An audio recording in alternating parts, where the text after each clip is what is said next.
Phil, Lorwyn Eclipsed is a Magic set with actual Magic cards from the Magic the Gathering universe. I'm at a loss, Zach. I don't even know what that is. What even is that anymore? I almost want to put a disclaimer out that's like, if you give a about Magic at all, like if you care about the non-slop of Magic the Gathering, this is probably a set that you should support if you're a standard player, if you're a modern player. There are some legacy cards here, and we're going to talk about those for sure. But I think, in a time where, you and I, we basically buy singles. We pretty much don't I don't think you draft very often. I draft pretty rarely. I'll pop into the LGS occasionally and draft if I think a set's like super fun. This might be a set to draft, but being that this is the only Magic the Gathering set for the next like 6 months, it feels like. I just wanted to say how pivotal this set's success will be to whether or not Magic the Gathering remains Magic the Gathering, or we just become some sort of buy-off slot for other corporations' IPs. And I think that's an important thing to take away before we get into all the cards that we're going to be talking about. So there's actually the next one. There's a Universes Beyond set that's coming next, but then after that is Ninja Turtles. Then it's So it's Ninja Turtles, and then it's Secrets of Strixhaven, which is also in universe. There we go. And then from there, technically it's a Harry Potter episode, but sure, we'll go with it's in universe.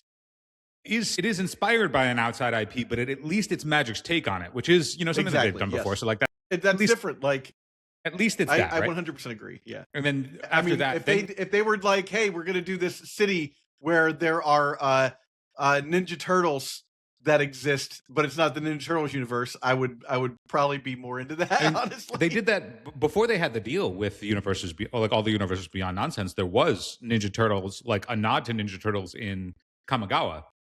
There was just a turtle that was a ninja, and that was a Ninja Turtle. But then from there, after Secrets of Strixhaven, then we have Marvel, then we have Hobbit, then Reality Fracture, which is unclear what that is yet, and then Star Trek.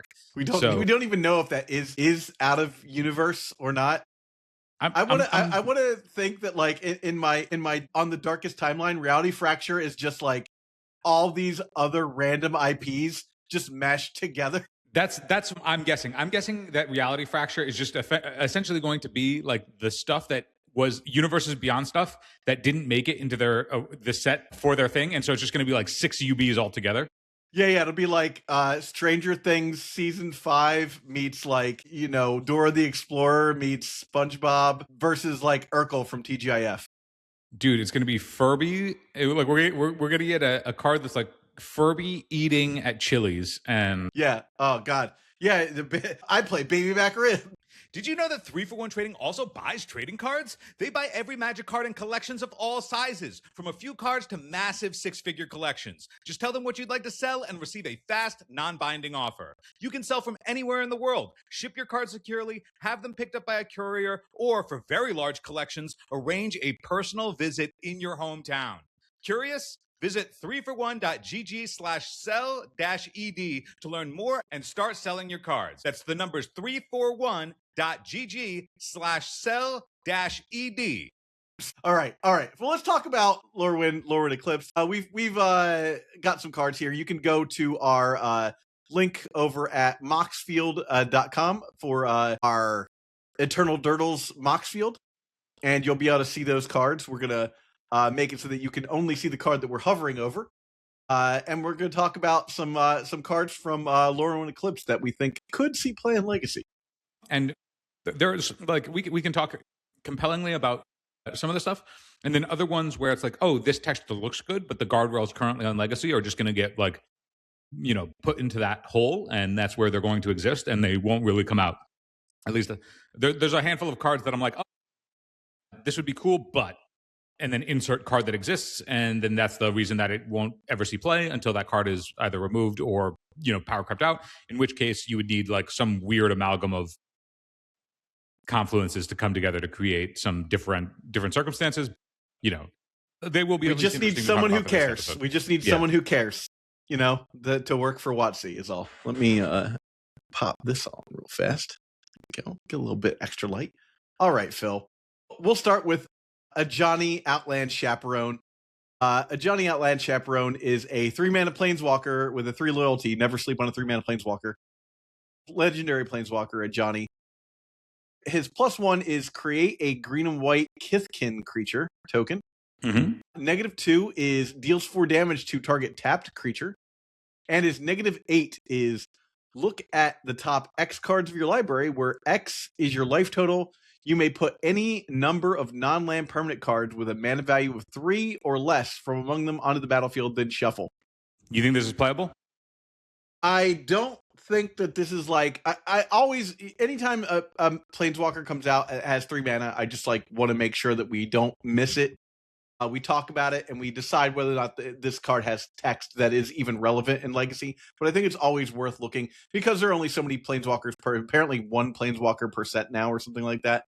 It's always worth looking to just see, like, what's the tack of design right now? Are they like, hey, let's push a planeswalker out to wazoo?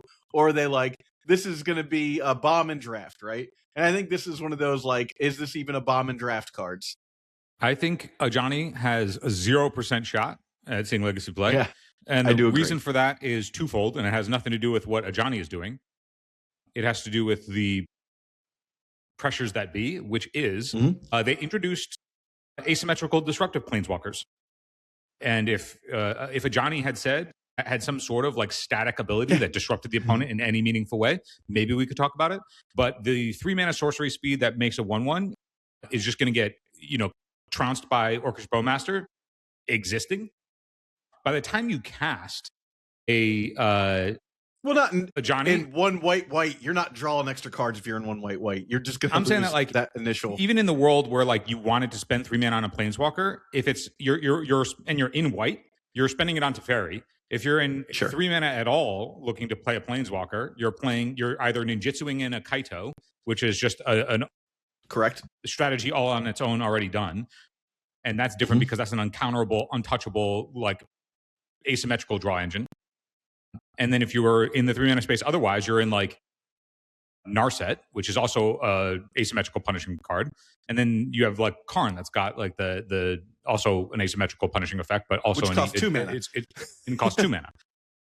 The difference on this one, it's not something that you can Ancient Tomb. It makes a 1/1 that gets punished by Bowmaster. It doesn't have any sort of disruptive element whatsoever. 4 damage is not sufficient for a world of Baragorths and Murktide regions. I don't see a home for this in any current archetype, and I don't see it creating a archetype of its own. So I think we can move past this. Its effectiveness in Legacy is reflected in its $5 price as well.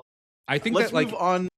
I want to say I think that it would be nice to like keep Ajani and cards like it in mind, because it's cards like this where you're like looking at this card, it has all of the things for the making of something that would be interesting or fun to at least try or experiment with, and like hope for like reasonable output, like reasonable result with it to some degree.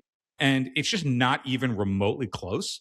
But I think if we like geared our eyes towards cards like this becoming maybe possibly viable, it could suggest to like where you would want like the power level of Legacy to actually be at, because a game existing this long, like Tamiyo is penultimate turn from ultimating by the time you even cast this thing.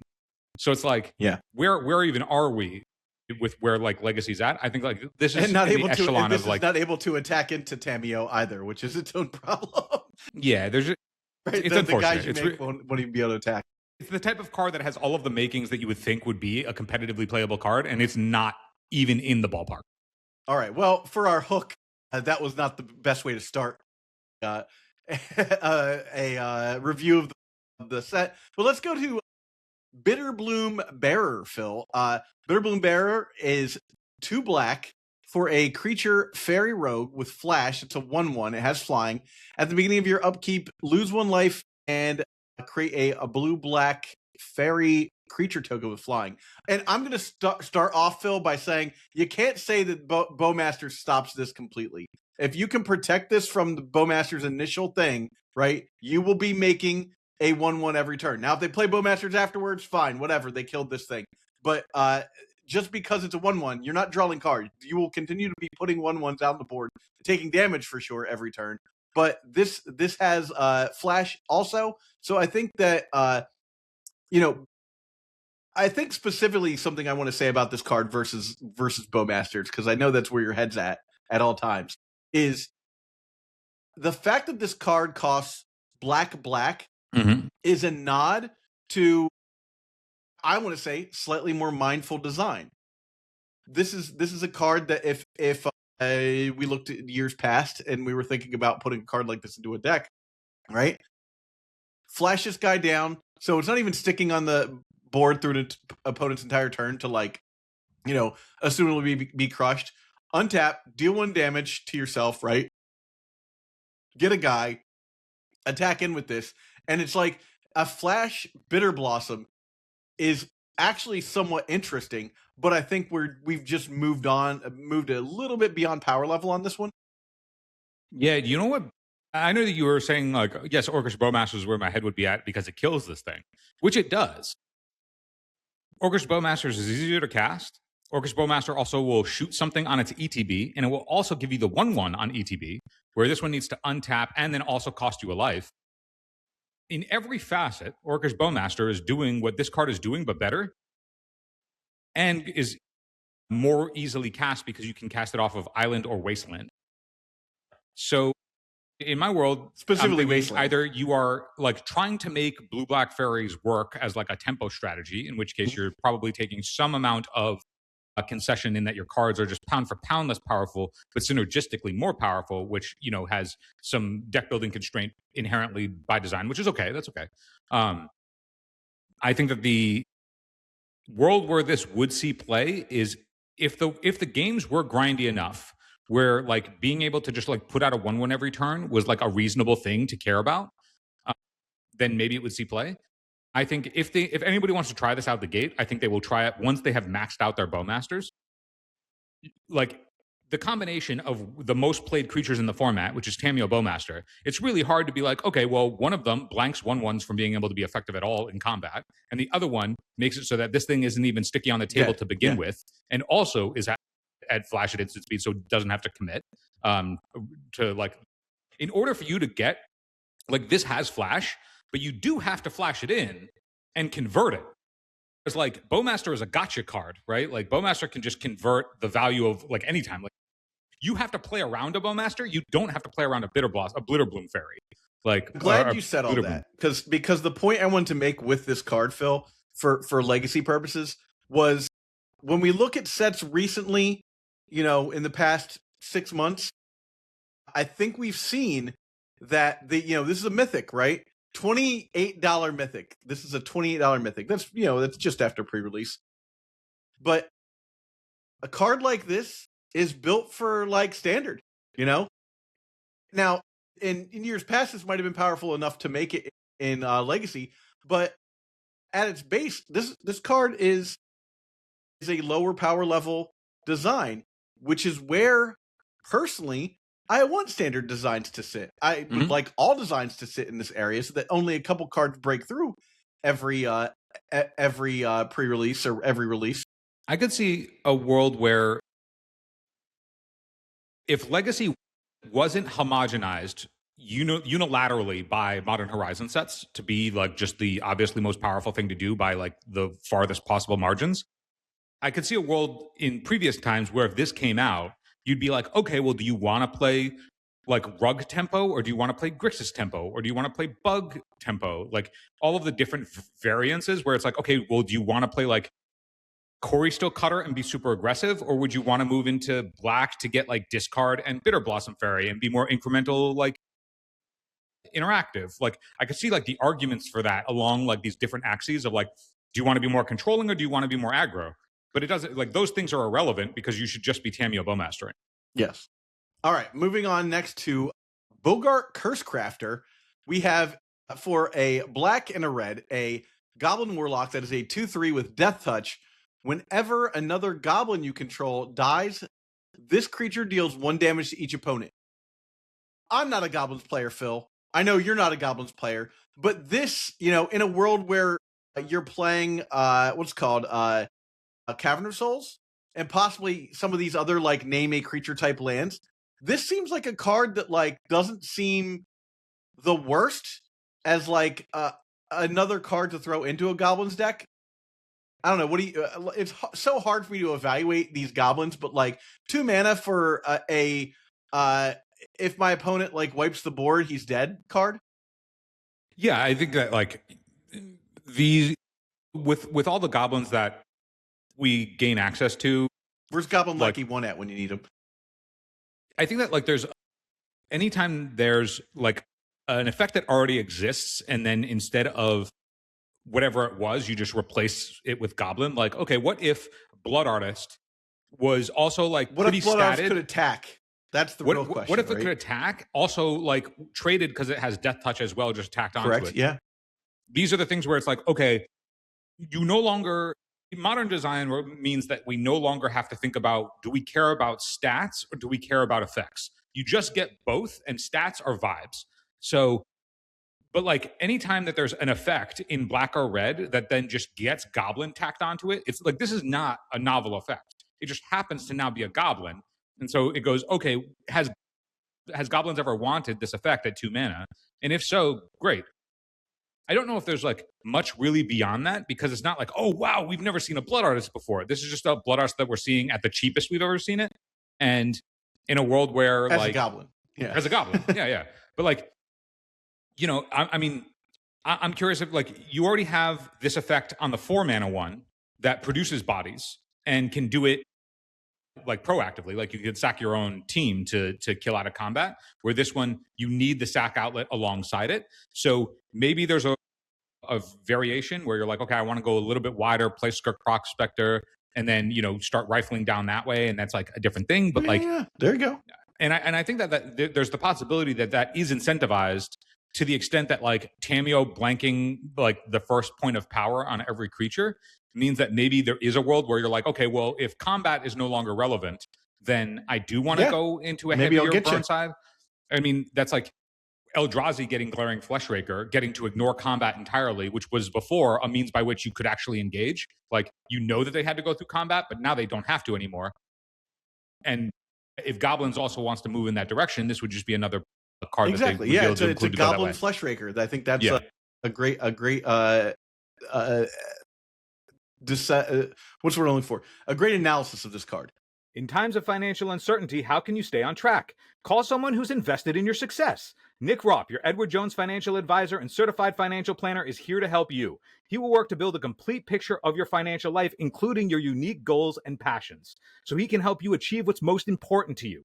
Call Nick Ropp at 314-377-9524 or email nicholas.ropp@edwardjones.com to schedule an appointment today. That's 314-377-9524 or email nicholas@edwardjones.com. Edward Jones member, SIPC.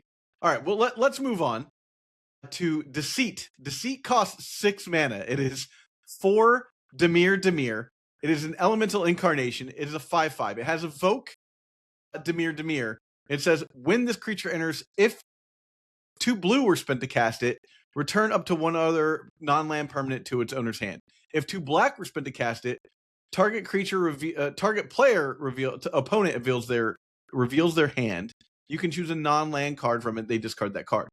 I only look at so anytime I see something like this, of course, the first thing you want to think of is like, can you cheat this? Like blue and some other effect, or black and some other effect to like, whoops, I put this onto the board. It's just going to stay there, you know? Well, you don't get because it's if mana was spent to do it. If you cheat it into play somehow, you don't get those effects. No. What I'm saying is like evoke and then like flicker this. I think that like this is a space where people will actually experiment with like the blue-black reanimator builds. Yeah, that sure. like just to put it in there, right? Yeah, well, why not? I think like the turbo That's ones that were Entomb. the turbo ones that were playing Dark Ritual. You can in on turns where you were just if you went turn 1 Dark Ritual, cast this thing for black, strip their thing, it evokes itself, and then you reanimate. That's grief. That's grief. You just griefed your opponent.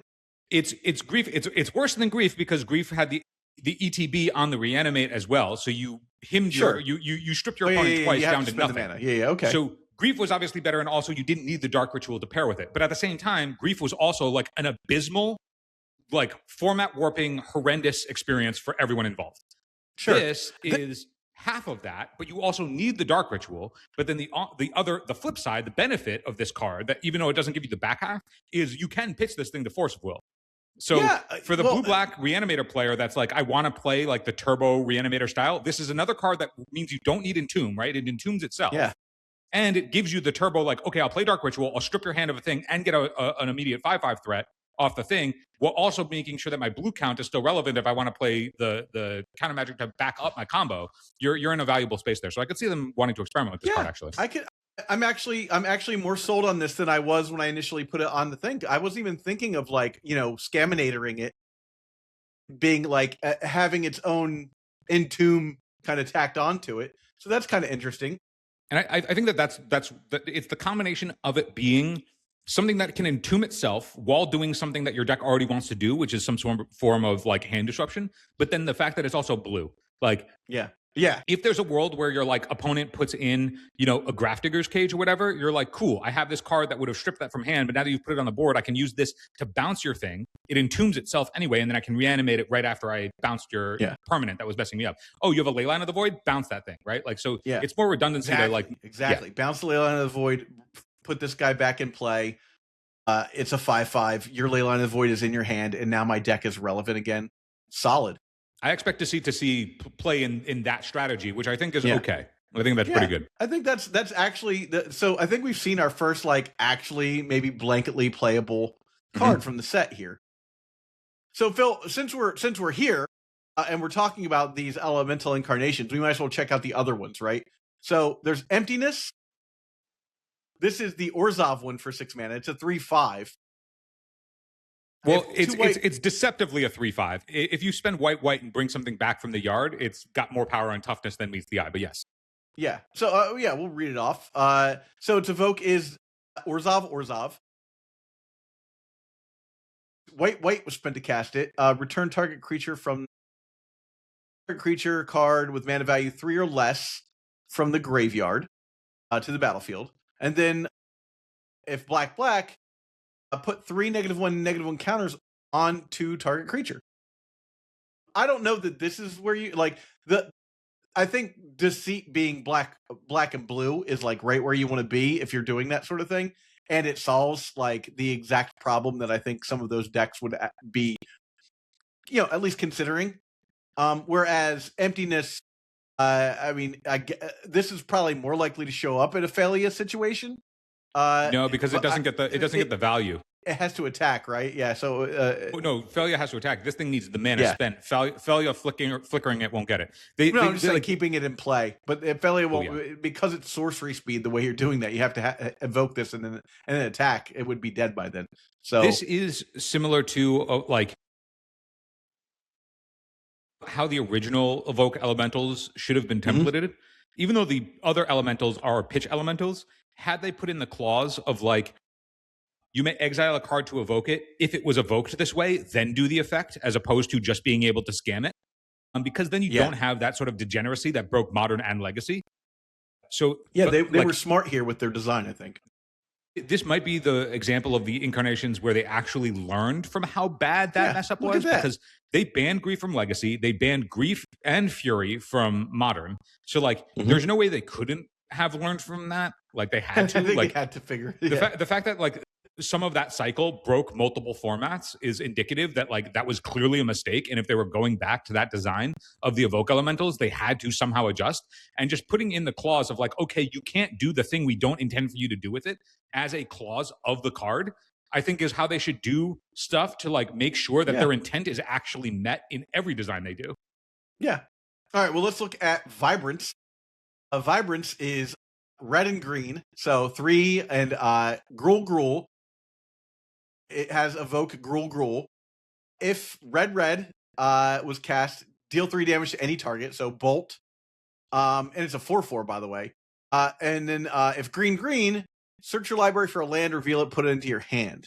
You gain 2. I want to point out too, one thing that I'm really, it makes me happy now to see less words in the form of just like random French vanilla effects tacked onto things. Yeah. Like typically with this they would be like, trample. Oh, this is the red-green one. It needs to have trample. Oh, this is the black-white one. It needs to have lifelink. Oh, this is the I was actually blue-black pretty surprised one. It that needs to those have things didn't have any other text on them.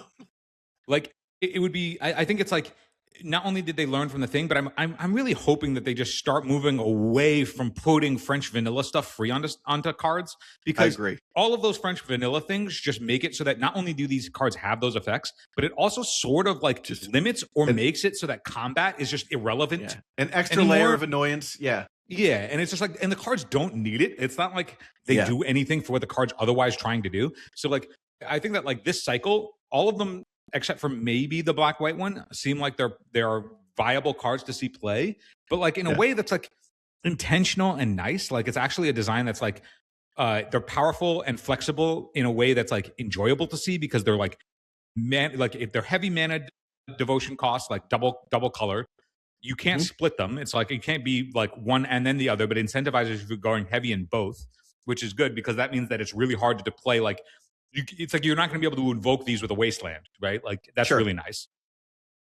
And then like if you do get them onto the battlefield, then they actually will be relevant in combat because you can like block them.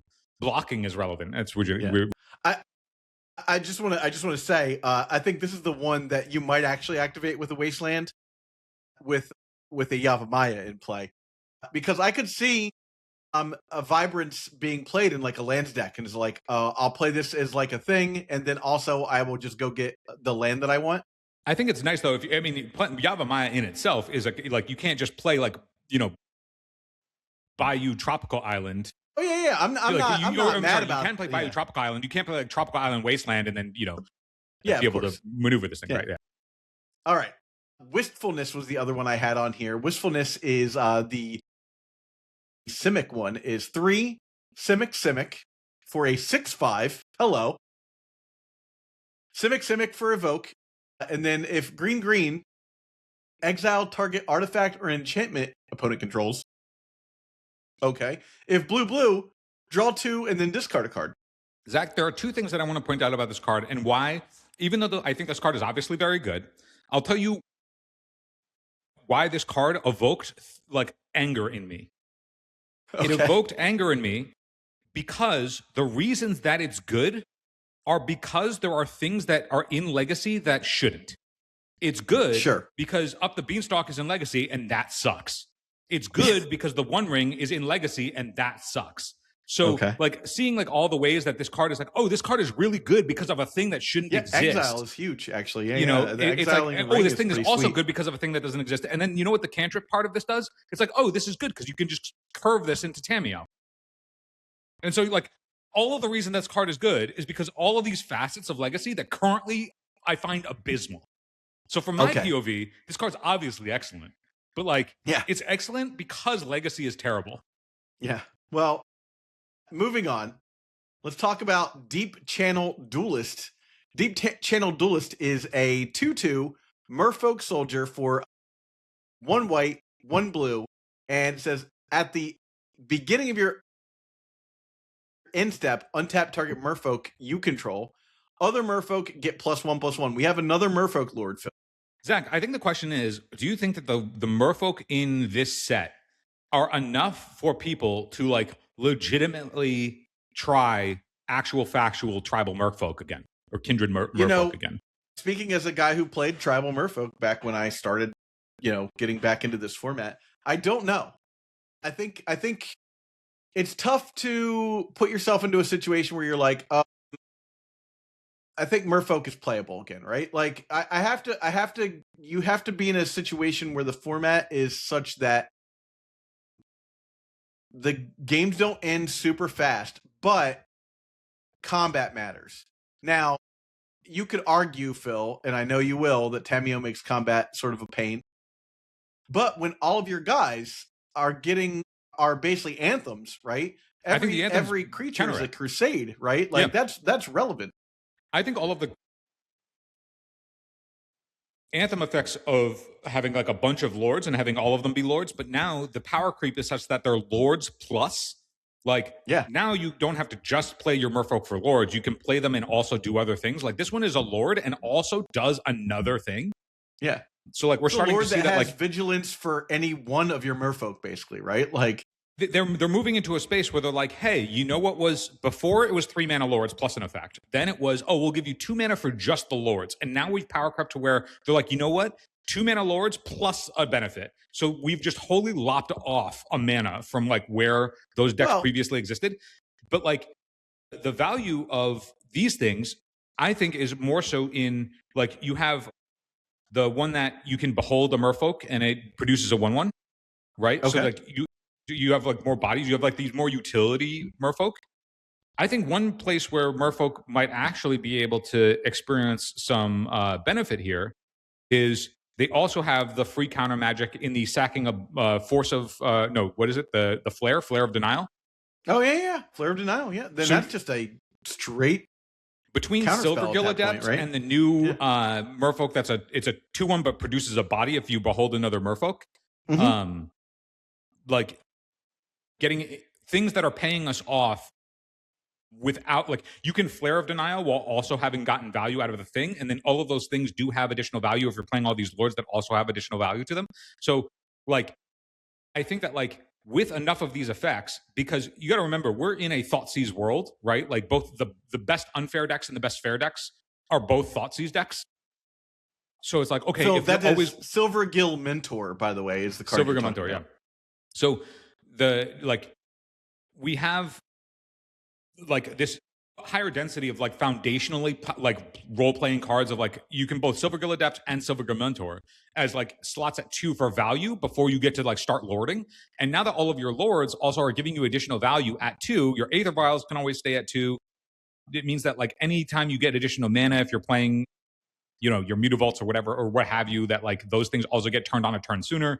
Like you can get more aggressive in that. Like if they Thoughtseize you and it's just like, okay, do you want one of these 2 value producing merfolk or do you want one of the lords? It's like, okay, well, because it's like less pinpointed, like your Thoughtseize disrupting half of a hand as opposed to like the critical piece changes the paradigm pretty significantly. So I could see a world where like also moving into white means that like you're incentivized if you're already in white for your lords that like you can just play Swords to Plowshares. And I get that like Swords to Plowshares in your tempo deck or your aggro deck isn't necessarily where you want to be, but like the combination of being able to do that to beat the stuff that otherwise would just roadblock you entirely. I'm looking at like, you know, the decks that are putting like the big creatures into play that they would otherwise never get to remove. But like as we'll see as we go down the merfolk line, there's also things that just stun some stuff, right? So it's like, oh, I'm not even going to give you the exile clause. I can just lock something down on the table. I think that there might be more play to merfolk than meets the eye, just because they're doing things intrinsically that I think that matter for the tribal decks, which is A, they're making them way more efficient than they ever were used to be, and B, they're giving them more foundational role players to go along with other stuff that they printed in Modern Horizons too. And they're also making you play Swords of Plowshares with this one. They're like, you're playing white now. Get in there. Which is something that Merfolk really just didn't do before. So I think having that access to like you know, some removal spells will actually make this a deck that could be played. All right, moving on to Deepwater Navigator, another Merfolk. This is a 2/2 Merfolk with Flash for 1 white, 1 blue. When this Merfolk enters, untap each other Merfolk you control. As long as you attack with 3 or more Merfolk you control get +1/+. So this is just, you know, commit more to the board. But it's another lord. There you have it. And Merfolk also, like these types of things where like this thing is asking you to go wide. There's never been a time when wrath effects are worse than they are now, right? Yeah. Because indeed. every other time, like every other deck in the format, either it doesn't matter, a wrath is wholly irrelevant to them, or the threats are so individually powerful that it doesn't matter if 1 gets swept up or 2 gets swept up because you've gone up a bunch of value. What are you on paying one of those 4 mana for your Swords of Plowshares for, right? Yeah, so it's like, know? and it's like same thing. Like you, like as the Terminus guy, I can tell you that like Terminus is unplayable. Like there is no world where Terminus ever actually accrues you value, even against Eldrazi. It's like, okay, well, you swept up their Eldrazi that dealt you more than half of your life total before you converted the Terminus, and then even then they can just put a Glaring Flesh Raker, and then you're like, okay, well, I'll be able to Terminus next turn, but actually you're dead because they burned you out because they didn't even need to get in combat. So like, if you're like, oh man, like the stuff that would have bottlenecked a go wide like aggro tribal strategy like this would get punished. Well, the wrath effects are just absent from the format. They've been power crept out. So like you can play these types of strategies that go wide and reliably think that this is going to be a lord a lot of the time, especially with Silvergrim Mentor attacking in to like give you 2 bodies on 1 card. So like there's a world where like you just effectively have 2 additional 2-mana lords with upside. Also, the blowout of like using this as a combat trick when your opponent swings in and you have like 3 4/4s on the board. Well, I think that like the other value of like going wide too in a world where, okay, so going wide is now like seems more plausible because wrath effects are just power crept out of the format. On the flip side, there's a ton of creatures that have menace or menace plus that would be really nice to engage with in ways that they've never had to before. Nobody has ever blocked a broadside bombardiers. It's never happened. Nobody, not a single time has anybody blocked a broadside. Not a single time. You could actually do it here, right? Like a deck that goes wide and also untaps a bunch of things so you can continuously get into combat. But even if they shoot something down, you're like, okay, well, I can unblock and then actually put, like if I have 3 creatures, I can actually put 2 creatures in the way of that type of thing. Moon Shadow, which is a card we're going to get to, also has menace. We'll get and, there. Like, being able to put, we'll get there. There's a bunch of stuff that matters for like multiple bodies. And so like the confluence of these outside factors could make Merfolk actually playable. All right, Flitterwing Nuisance is a fairy rogue for 1 blue mana that is a 2/2 with flying. And it says this creature enters with a -1/-1 counter on it. For 3 mana, you can remove a counter from this creature whenever a creature you control deals combat damage to a player. Draw a card. Zach? Sorry, player or planeswalker this turn, draw a card. This card's good. It's reasonably totally fine, right? Like all of the metrics on it are good for 1 mana. I'm going to tell you why I don't like it. Insert OBM clause, of course, but insert the Orcish Bowmaster clause. But you want to know what I dislike about it? Even more than that? It costs mana. No, this is good. This is punished by Bowmaster, but also makes Bowmaster better. Because Bowmaster becomes draw 2 cards with this thing because it produces multiple bodies. Oh yeah, it's sick. That would so be, like you want this so play this like, with Bowmaster. You want your Bowmasters to like clip this thing, but then you also want this thing alongside your Bowmasters. There we go, man. We found it. This is the Tamiyo of the set. Okay, Glen Alindra Guardian is a flying flash 3/4 for 2 and a blue fairy wizard. Enters with a -1/-1 counter on it, and it says pay 2 1 and a blue. Remove a counter from this creature. Counter target non-creature spell. Its controller draws a card. I only put this in, Phil, because we now live in a world where I have to be wary about whether or not a card is just good because it's got like stats and it has 2 colorless and a pip, right? I don't think this is it. However, this card does feel like a role here, you know. Like I think that there is something to this card. I just don't know that this is where you particularly want to be. Like stitching together 5 mana for a negate doesn't really feel like that's where you want to be. But an interesting design nonetheless. Yeah, it's a 5 mana negate that lets them get the card back. So it's not straight up a 5 mana negate, but the trade off of that is that you're getting a really like a potent flyer. Yeah, you get a nice Serenda Befreet. So it comes in and it's a 2/3, and then if you spend 2 more mana after something is on the stack, you can make it a 3/4. I think that like the powers that be, like I could see this as like something people experiment with, but then I think ultimately won't make the cut because it's mana intensive, and you can't mana gate in Legacy. Yeah. Like that's not a viable Phil, strat. It does also make Orcish Bowmasters good if you have one. It makes Orcish Bowmasters good? Yeah, you're like, counter your spell and you draw a card. Take 1. I get to massive work. Oh yeah. I mean, and of course, I think that like this is the type of card where because it's not like ETB counter something. It's like you have to spend 5 mana, and it's just like if you were to look at like what's close to this, it's like Tishana's Tidebinder, but Tidebinder is the 3 mana and you get the effects.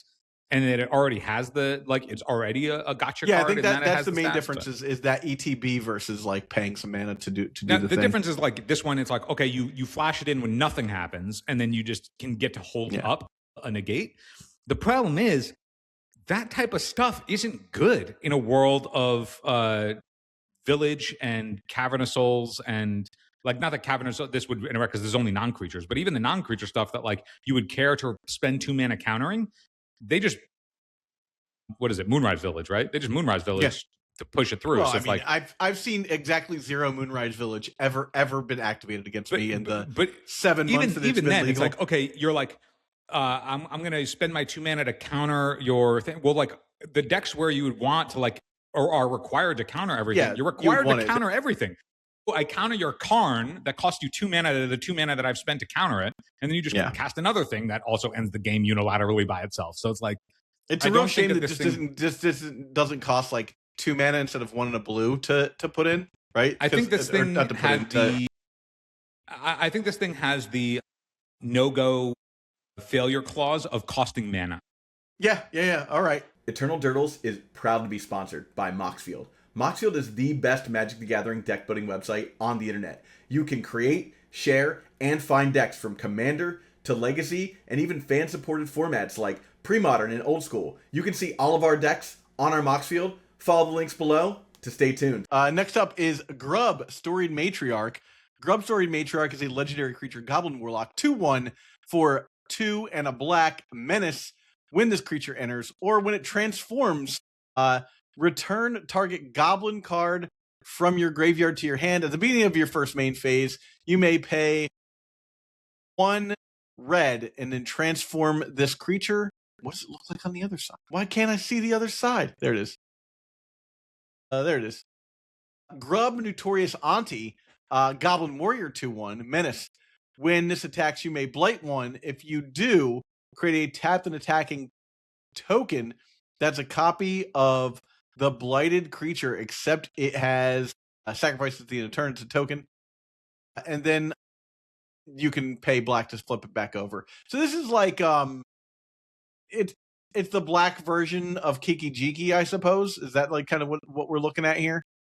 No, it's a gravedigger for goblins. Yeah.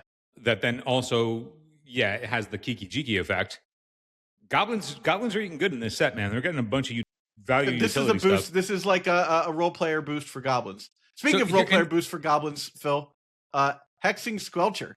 Just a quick question, Zach. Do you think that the word menace is like ever tested, or do you think they just throw it on for vibes? I think they just put it on. They're just like, it's fine. Well, who's gonna like everyone's got creatures in standard. Who cares, right?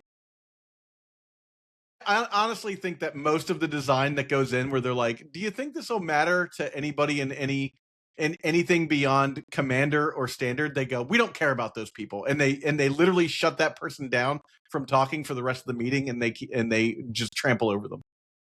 Anyhow, Hexing Squelcher for 1 and a red is a Goblin Sorcerer that is a 2/2.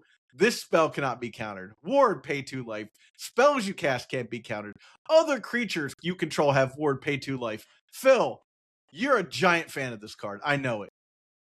I think beyond like my obvious assessment of cards, like this isn't like a novel type thing. There's been plenty of hate bears that just say your opponent can't interact with you. But I think that like the stuff that like there's nothing really to think about with these cards. It's just like there's a bunch of cards like it's Voice of Victory, it's like the cards that just remove your opponent from being there.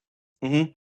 It's like I just don't get what the goal of those cards design wise is. Like, what is the point of being like I'm going to play this thing faster in EDH? Phil is the correct answer. Yeah, totally. I can understand like if that's like a desirable thing to do, like. I don't know, whenever, like, because they print a lot of these effects and they print them almost every set. And it strikes me as like, I don't know, like it sort of, I see these types of cards and I then go, okay, so what's the point of both players being here? If we just cut off all this interaction in ways that make it so that like. Because someone has to be the schlemiel, someone has to be the schlemazel, man. Like someone has to have the shit spilled on them, Phil. Like, I don't know, it's like if you look. The thing that this is calling back to is Vexing Shusher. And Vexing Shusher was different in that it's like there was at least some amount of decision making to be made because it was mana gated. So like you'd pay the mana, and then the next it like overpowered it. Like your next spell that you cast after you activated the Shusher was uncounterable. So like then you're like, oh, okay, well like now I have to think like, do I want to spend the mana because I think that they are going to fight over this thing, or do I want to bait with something else and then spend the mana on a second thing if I think they have multiple layers? Like we're actually thinking about something, and the only thing that they had to do to make that sort of interplay happen while still getting the result of the effect that they wanted was just apply a mana gate, like literally use the balancing resource of the game. Ironically, Vexing Squelcher not playable because it costs mana now. But like the difference between like, oh, what if we actually use our resource to balance like the power of these things in ways where players have to make a decision on how to manage the resources? Yeah. As opposed to this thing can't be countered, you can't remove it, you get punished if you try and do anything to it. Like it doesn't matter, you don't matter. Like get the fuck out. Like I don't know. I think that these are just like really uninspired and also like deterrents. Like it makes who gives a shit about this card? It's the same as every other one that they've printed, but it's like it just adds to the we are happy to constantly design the cards that just remove an opponent from the table, and it's like, why isn't this supposed to be an interactive game? I can answer this question if you want, Phil. It's because casual players don't understand and do not like to have their spells countered. They hate it. It's their least favorite thing. It's the thing about Magic they like the least. I think if you interview a random Timmy that just wants to cast a crawl worm, he hates it when his crawl worm gets countered. And cards like this allow him to play this the turn or two before he plays a crawl worm and then cast a crawl worm, and his opponents can't do anything about it. I think the answer. If I would then like just stepping outside of the Lorwyn like experience here, I would then be like, hey, people at WotC, if all of the feedback from the casual players that you're trying to cater to hate their spells getting countered, like that's the thing that turns them off more than anything else in the world, then like, I don't know, embrace just removing counter magic from the game and come up with something else for blue to do. Because like if you're going to bake in a form of interplay between players that is the thing that a color gets to do, like that's the means by which they get to interact, and then you just print a bunch of shit that says actually those cards never have text. Not only are those cards like overpriced these days, ironically, but also your players. The other card that we've been bitching about this entire time, Orcish Bowmasters, nixes the other part of blue, dude. Which is I'm saying like if they get all this feedback that players like hate this one like form of interaction, then it's like, okay, well the form of interaction that you make for that is already unplayable anyway. And then if people don't like it, then maybe don't print it and just come up with something different that like can work for what that can do, instead of like making both the cards bad and then also blank. Yeah, I mean, I have to agree with Lanny from the podcast yesterday or 2 days ago when we were talking on Spike Colony. Is like, play like so many people like just only care. They say they hate having their spells countered, but they only care about winning or losing, and that's the only thing that matters to them. It's just that the counter spell is the thing that they can point to that like is a thing that happened to them. Whereas, no one goes like, I got beat with this guy's air elemental, right? But if they had like 5 of their spells countered, they're like, I never got to play the game. So to me, it's just like they don't even know why they don't like certain things. It's just they don't like losing. Yeah, let's move on from this. Yeah, let's move on. Cripplingly ridiculous discussion about them moving counter magic from the game. It'll never happen. So we have a 2-mana 4/5 in this Horse Serpent Lockmare, but it enters the battlefield with 3 -1/-1 counters on it, Phil. It does have a 1 in a blue, remove a counter from this creature to draw a card. 2 in a blue, remove 2 counters from this creature to tap a creature and put a stun counter on. I just look at this and I think like, man, 2 mana for a 4/5. Remember when that was good? Remember when Tarmogoyf was playable? This one you have to work for. Tarmogoyf just came in as a 4/5. That's wild. I mean, this one, yeah, it's another thing where it draws cards. I think that like you would never spend 2 mana for this before you spend 2 mana on Bowmaster. You would never spend 2 mana on this before you spend 2 mana on Murktide. You would never play this before you played Barrowgoyf. Like you'd play all of the 1 mana threats before you played this thing. I could see like, maybe there's a world where like against like the Barrowgoyfs and the Murktides of the world, you could like, if the format is so inbred that you're like, you know what, I'm going to play one of these things and then lock down your fatty for the turn while I get in, like, all right, maybe So there's do you want like just the darkest timeline of Magic the Gathering right now? What is this thing when it comes into play? Oh yeah. This is get Bowmaster before you do anything. No, what is this when it comes to play? Tell the audience what this is. What its stats are. It's a 1/1 when it comes. Oh, it's a 1/2. It's a 1/2. Why is it a 1/2, Phil? Yeah. Bowmaster again, rearing its head. All right, let's talk about Moonshadow. The art on this is so sick. Oh, I it's really so like good. it. Very nice. We have a 7/7 for 1 mana with Menace. It's a creature elemental. This comes into play with 6 1 counters on it. Whenever one or more permanents are put into your graveyard from anywhere, while this creature has a -1/-1 counter on it, remove a -1/-1 counter from this creature. This might be like, I joked for a while about like Death Shadow needing a second payoff, like a reason to play all this life loss type of stuff. But like, this gets paid off by a lot of the same things that Death Shadow does. Like, one or more permanent are put into your graveyard from anywhere. Street Wraith is a permanent that you could put into your graveyard, right? So this could get paid off from trying to do a lot of the same things that you're doing with Death Shadow, and it doesn't have like a weird like clause like this is a vehicle, or like that sort of thing. I think this card is one of the more interesting looking cards from the set, because it'll come down as like, let's say it comes down on turn 2, right, as a 2/2, because you'll probably like have a land to crack ready for it. But then there's all sorts of other ways to make this thing grow. And I don't think it's crazy to be like this 1 mana creature will by the second time it attacks be a 7/7. Not to mention it's good with Dredge. I think there's the heuristic that anytime you see an aggressive black creature, it's always compared to Death Shadow because Death Shadow was the first one. But Death Shadow like asks for, I think, like different things and is also like entirely unplayable these days. I would think that like this is a lot closer. Unfortunately, I do agree. I would actually say that this is like, if you're looking at things that this works well with, you would look at Stalactite Stalker as like the pairing with this because it's just a better Stalactite Stalker, but they both want the same things.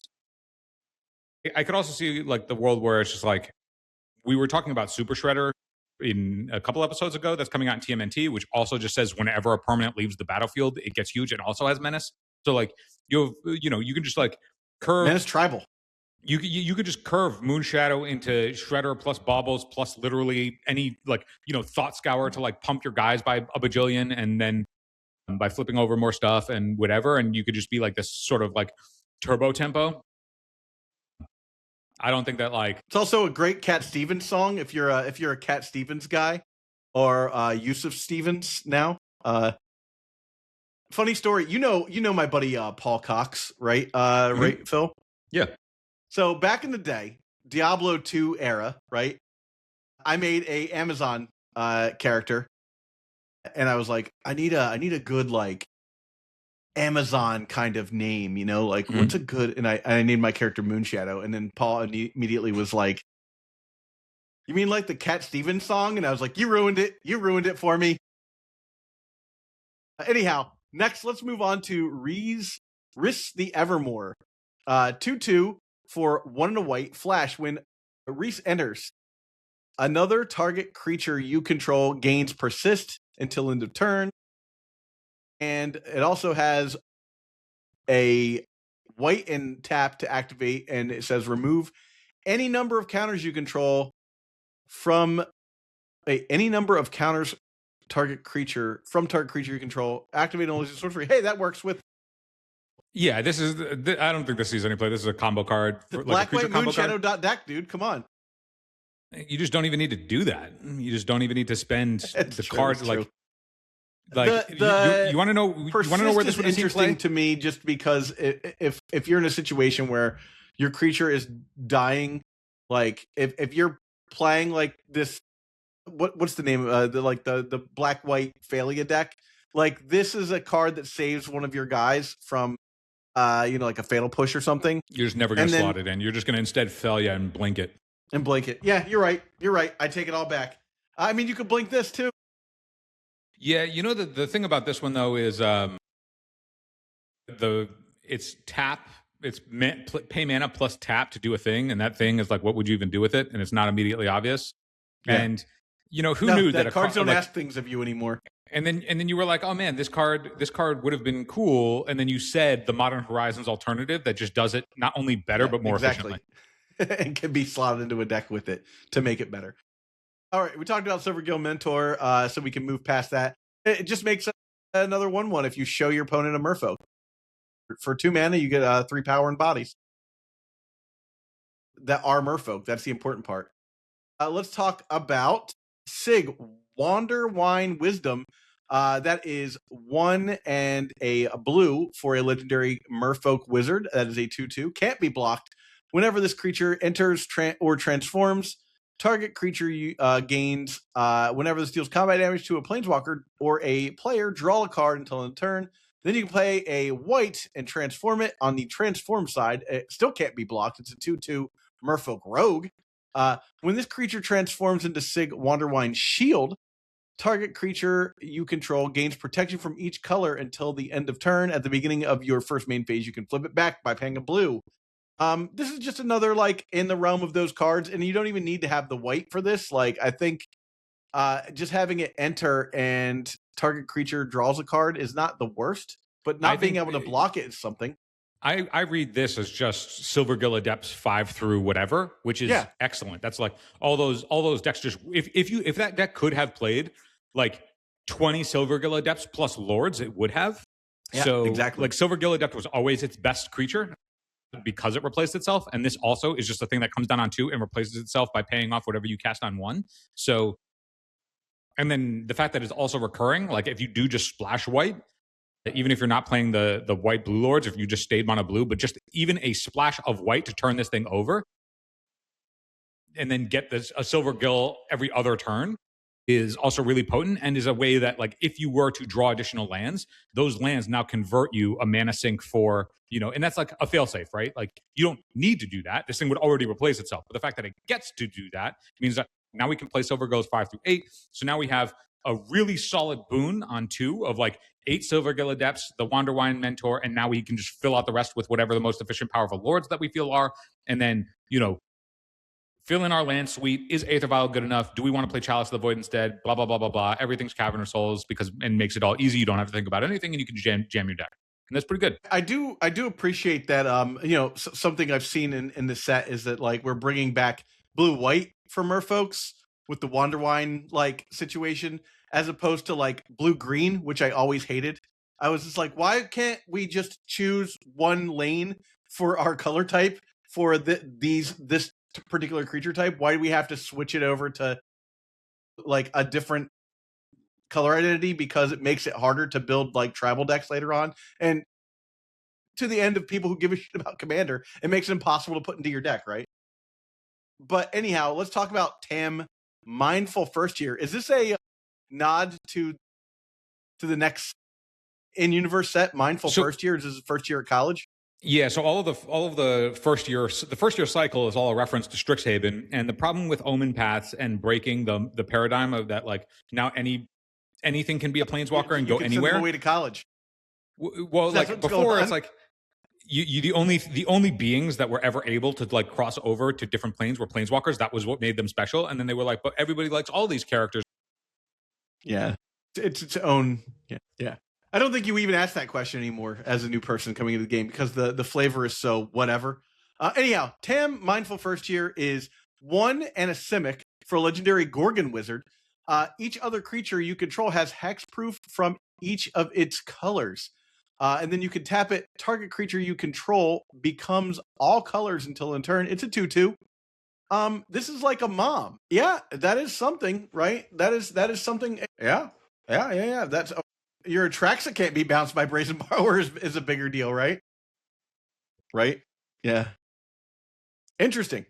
All right, I almost said Taster of Waves. Taster of Wares is another Goblin Warlock for 3. That is a 3/2 for 2 and a black. So we're right there back at that like 2 and a black situation. When this creature enters, target opponent reveals X cards from their hand, where X is the number of goblins you control. You choose one of those cards. That player exiles it. If it's an instant, If an instant or sorcery was exiled this way, you may cast it for as long as you control this creature with mana of any type. I mean, this is sure. That's a take. My take here is it's interesting that they're like, commit as much as you can to the board for this Thought-Knot Seer. I think that's interesting. I think I would be happier about Thought-Knot Seer if it had to be activated for, like, you could, if it did this for each Eldrazi in play instead of you just get to draw a card. All right, Phil, we've only got 2 cards left. Let's end on a positive note here. Aria, Morning Song Aria, for 1 and 2 black is a legendary enchantment. Players can't draw cards or gain life. At the beginning of each player's draw step, that player loses 3 life and searches their library for a card, puts it into their hand, then shuffles. I know that this was like a legendary creature previously. I just don't know. Like, is this a card that you think could see play? A plus B kill with the opposite. Yeah, I guess it's true, right? I think that's fine. I think that's fine for a total of 6 mana over 2 turns. It can be removed by removal. You know, like that's all right. Yeah, sure. I hope Sinkhole comes back into play.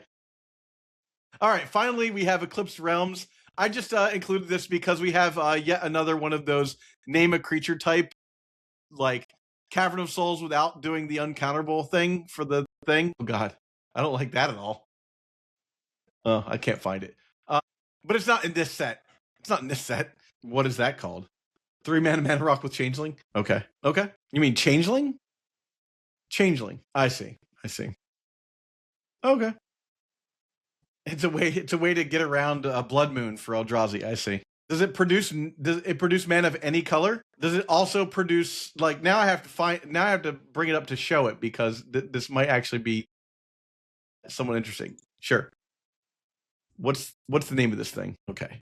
Let's find out what this thing's called. So All right. with Furlock Core, Yeah.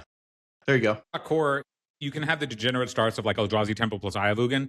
You can cast this, and then you still have a mana left over, and then spend the mana that this produces to cast like Thought-Knot Seer. Okay. The thing I was curious of is whether or not it produced colorless mana and colored mana. It doesn't, so I think that it's slightly less playable because of that, because there's so many Eldrazi that like need a specifically colorless mana to be able to play, not generic mana. But Phil, we did it. We got all the way through Lorwyn. I'm ambivalent about this set, which is not great because it's just a whole season / maybe year of slop after this, so that's scary. I'm really hoping that like part of me is like, I'm glad to see that like we're not getting power creep put back in. So that's great. There are a couple neat role players here, I think, especially Deceit. To me, seems interesting. Moonshadow seems like it could be interesting, and I think Tam are the cards that I would say like are the standout. Like these cards could be playable, perhaps Moonshadow. So, with that said, I wanted to remind everybody that if you are interested in writing something for Eternal Durdles, you can hit up Force of Phil at Force of Phil on any of our social media sites. If you'd like to help support the show, you can go to patreon.com/Eternal Durdles and join us at the Magicians tier or the Durdle Maniac tier to join us and help support the show. And beyond that, that's it. Thanks for watching, everybody. Yeah, and also like come up with a signal when I'm being too negative, because I realize. Hey, everybody. Thanks for watching. And if you have a moment, please subscribe to the show and like the video. That goes a long way to helping support the pre-modern and legacy content ecosystem that we've created here. Also, do us a favor and join us at patreon.com/Eternal Durdles. We've separated the tiers, so if you join the Durdle Maniacs tier, you'll get only Magic content, the same great content that you've always enjoyed. And if you'd like both our Magic content and our sorcery content, you can join us at the Magicians tier and get both. Thanks so much for watching. We'll catch you on the next one.